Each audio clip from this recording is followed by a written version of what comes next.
फक्त मॉल बघण्यासाठी आम्ही मुंबईला आलेलो आहे, फलटण सोडून. तर जय श्रीराम मित्रांनो, हो अगदी तुम्ही बरोबर ऐकलेलं आहे.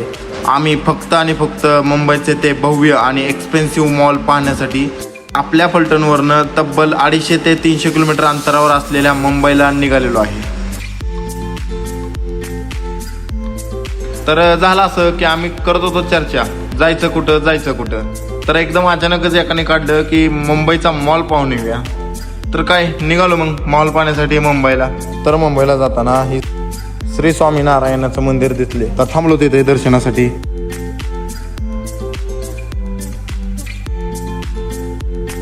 दर्शनासाठी गेलो तर तिथे गेल्यावर कळालं की हे मंदिर 12च वाजता बंद झालेलं आहे. मग लांबून दर्शन घेतलं आणि निघालो पुढे पुण्याहून मुंबईला जाताना हा 10 लेनचा महाकाय कनेक्टिंग लिंक टनल पाहायला भेटला, जो 10 लेनचा आहे.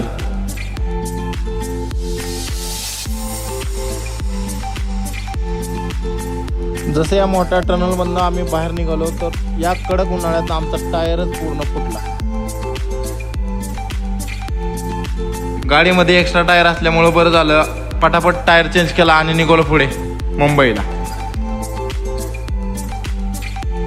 पोचलो एकदाच मुंबईला. काय त्या मोठ्या मोठ्या बिल्डिंगा,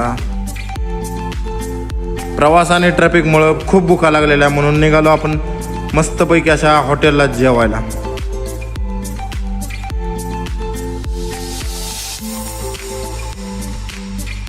पोट भरून असं जेवलो आणि निघालो तो मुंबईचा एक्सपेन्सिव्ह मॉल पाहण्यासाठी, जो पाहण्यासाठी आपण फलटण पासून कमीत कमी 250 ते 300 किलोमीटर लांब आलेलो आहे, फक्त आणि फक्त एक मॉल पाहण्यासाठी.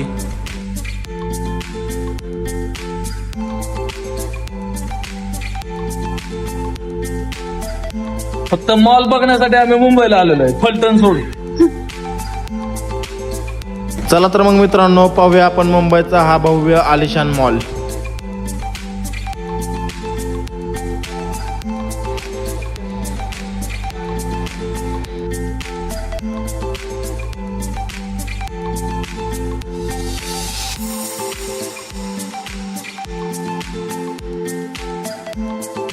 मॅप आहे, मॉलचं मॅप आहे. कुठं थांबलोय आपण आता? इथं जायचे आपल्याला, लक्षात घ्या.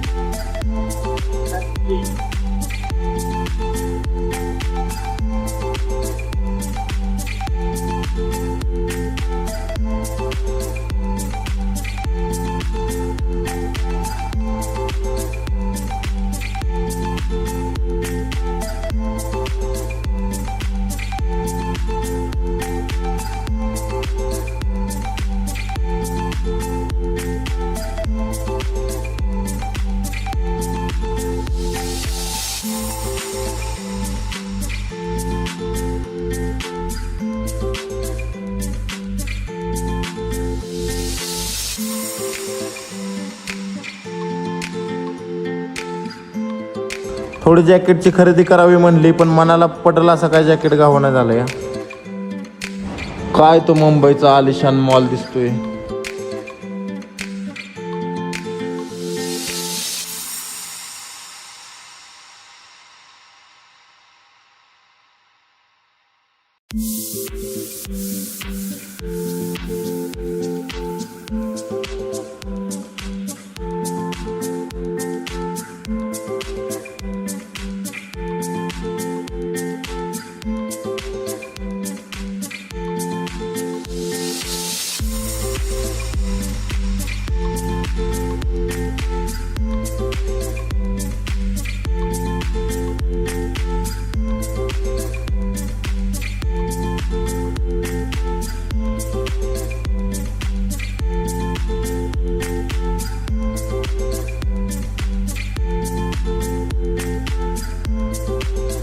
मित्रांनो, मॉल इतकं मोठं आहे की आपलं पार्किंगला गाडी कुठे ठेवली तेच माहित नाही आपल्याला. एवढंच आता. तर मित्रांनो, मुंबईचा हा भव्य असा मॉल पाहण्यासाठी माझा पूर्ण अख्खा दिवस या ठिकाणी निघून गेला. इतका मोठा मॉल आहे. तर मित्रांनो, कसा वाटला आपला आजचा हा व्हिडिओ कमेंट करून नक्की सांगा. आणि अशाच नवीन नवीन व्हिडिओ पाहण्यासाठी आपल्या या चॅनलला सबस्क्राईब करायला विसरू नका. भेटू आपण पुढच्या व्हिडिओमध्ये. जय श्रीराम.